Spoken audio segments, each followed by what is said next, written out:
President ഓഫീസിലേക്ക് കോഴിയുമായി Mahila Morcha March നടത്തി.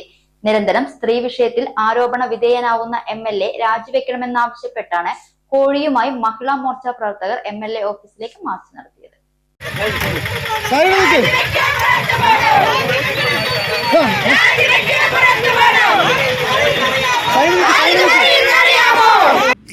MLA രാജിവെക്കും വരെ BJP സമരം തുടരുമെന്ന മാർച്ച് ഉദ്ഘാടനം ചെയ്ത് BJP ജില്ലാ പ്രസിഡന്റ് പ്രശാന്ത് ശിവൻ പറഞ്ഞു. കഴിഞ്ഞ ഏതാനും മാസങ്ങളായി പാലക്കാട് MLA രാഹുൽ മാങ്കൂട്ടത്തിൽ സ്ത്രീ വിഷയത്തിൽ ആരോപണ വിധേയനാവുകയാണ്. മാധ്യമപ്രവർത്തകയുൾപ്പെടെ ഒന്നിലധികം സ്ത്രീകളാണ് MLAക്കെതിരെ ആരോപണം ഉന്നയിച്ചിരിക്കുന്നത്. സ്ത്രീപക്ഷവും സ്ത്രീ സുരക്ഷയും ആവർത്തിച്ചു പറയുന്ന കോൺഗ്രസ് MLAയെ സംരക്ഷിക്കുകയാണ്. MLAയുടെ ദുഷ്ചെയ്തികൾക്കെതിരെ പാലക്കാട്ട് ജനം പ്രതികരിക്കുമെന്നും പ്രശാന്ത് ശിവൻ പറഞ്ഞു.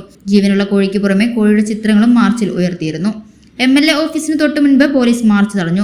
മഹിളാ മോർച്ച സംസ്ഥാന vice president Sindhu Rajendran, T Baby, Mini Krishnakumar, Sumalatha Murali, Anju എന്നിവർ നേതൃത്വം നൽകി.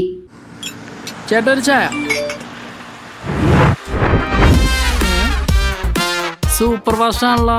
ഇതിന്റെ കേരള വിഷൻ വൈഫൈയാ?